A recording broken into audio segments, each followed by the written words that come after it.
আসসালামু আলাইকুম। বাংলাদেশ বেতার রাজশাহী স্থানীয় সংবাদ পড়ছি এএসএম তানিয়া খানম। প্রতিটি হৃদস্পন্দনে জীবন প্রতিপাদ্যে রাজশাহীতে নানা আয়োজনের মধ্য দিয়ে উদযাপিত হয়েছে বিশ্ব হার্ট দিবস। আজ সকালে নগরীর বাকির মোড়ে ন্যাশনাল হার্ট ফাউন্ডেশন হাসপাতাল অ্যান্ড রিসার্চ ইনস্টিটিউটের উদ্যোগে দিনব্যাপী কর্মসূচির উদ্বোধন করা হয়। পরে একটি বর্ণাঢ্য র্যালি নগরীর গুরুত্বপূর্ণ সড়ক প্রদক্ষিণ শেষে ফাউন্ডেশনের সামনে এসে শেষ হয়। এরপর দিবস উপলক্ষে সেমিনার ও আলোচনা সভা অনুষ্ঠিত হয়। এছাড়াও প্রতিষ্ঠানের উদ্যোগে ৩ শতাধিক হৃদরোগীকে ফ্রি চিকিৎসা সেবা দেওয়া হয়। অনুষ্ঠানে হার্ট ফাউন্ডেশনের সভাপতি আব্দুল মান্নানের সভাপতিত্বে প্রধান অতিথি ছিলেন ঢাকা এভারকেয়ার হাসপাতালের heart failure and interventional cardiology ও কার্ডিয়াক ইলেকট্রোফিজিওলজির senior consultant professor doctor Mohammad Atahar Ali. মা ইলিশ সংরক্ষণ অভিযান উপলক্ষে বগুড়া জেলা টাস্কফোর্স কমিটির সভা অনুষ্ঠিত হয়েছে। আজ দুপুরে জেলা প্রশাসনের সভাকক্ষে এ সভার আয়োজন করা হয়। সভায় সভাপতিত্ব করেন বগুড়া জেলা প্রশাসক হোসনা আফরোজা। বিশেষ অতিথি ছিলেন জেলা পুলিশ সুপার মোহাম্মদ জেদান আল মুসা। সভায় আরও উপস্থিত ছিলেন জেলা মৎস্য কর্মকর্তা, অতিরিক্ত জেলা প্রশাসক সহ জেলা টাস্কফোর্স কমিটির অন্যান্য সদস্যরা। সভায় বক্তারা বলেন, ইলিশ বাংলাদেশের জাতীয় মাছ। এ মাছের উৎপাদন টিকিয়ে রাখতে হলে মা ইলিশ রক্ষা করা অত্যন্ত জরুরি। সরকারের নির্দেশনা অনুযায়ী প্রজনন মৌসুমে ইলিশ ধরা, বিক্রি, পরিবহন ও মজুদ সম্পূর্ণ নিষিদ্ধ থাকবে। এ সময় কেউ আইন অমান্য করলে তার বিরুদ্ধে কঠোর আইনানুগ ব্যবস্থা গ্রহণ করা হবে। এছাড়াও নদীপথে ভ্রাম্যমাণ আদালত পরিচালনা, বিভিন্ন বাজারে নিয়মিত অভিযান পরিচালনা এবং সাধারণ জনগণকে সচেতন করার জন্য ব্যাপক প্রচারণা চালানো হবে বলে সভায় সিদ্ধান্ত নেওয়া হয়। বক্তারা আরও বলেন, শুধু প্রশাসনের উদ্যোগ নয়, জনগণের সহযোগিতা ছাড়া মা ইলিশ রক্ষা করা সম্ভব নয়। তাই জনসচেতনতা বৃদ্ধি করতে সবাইকে এগিয়ে আসতে হবে। বিশেষ করে জেলেদের বিকল্প কর্মসংস্থানের ব্যবস্থা করা হলে তারা অবৈধভাবে মাছ ধরতে উৎসাহিত হবে না। সিরাজগঞ্জে গুজব প্রতিরোধে গণমাধ্যমের ভূমিকা শীর্ষক মতবিনিময় সভা অনুষ্ঠিত হয়েছে। আজ সকালে আঞ্চলিক তথ্য অফিস রাজশাহীর আয়োজনে জেলা প্রশাসক কার্যালয়ের শহীদ শামসুদ্দিন সম্মেলন কক্ষে সভাটি অনুষ্ঠিত হয়।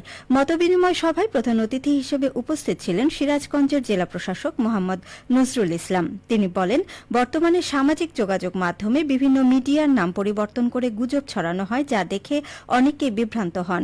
গণমাধ্যম কর্মীরা সমাজের আয়না, তাদের এ বিষয়ে দায়িত্বশীল ও সজাগ থাকতে হবে। গুজব প্রতিরোধে সোচ্চার হতে হবে।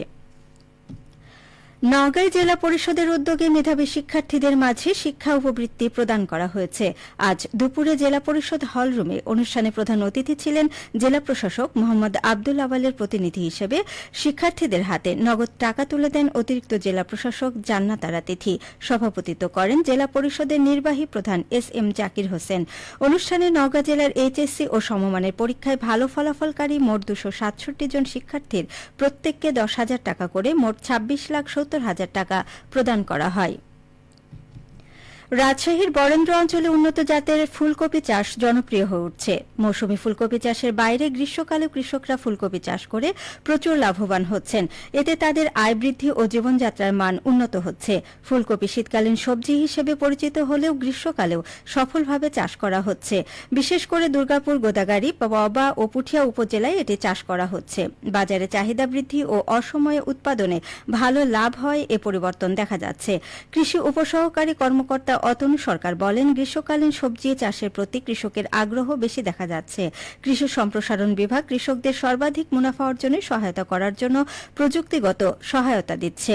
রাজশাহীর কৃষি সম্প্রসারণ অধিদপ্তরের উপপরিচালক উম্মে সালমা বলেন, বর্তমানে জেলায় প্রায় 30 হেক্টর জমিতে ফুলকপি ও বাঁধাকপি চাষ করা হচ্ছে।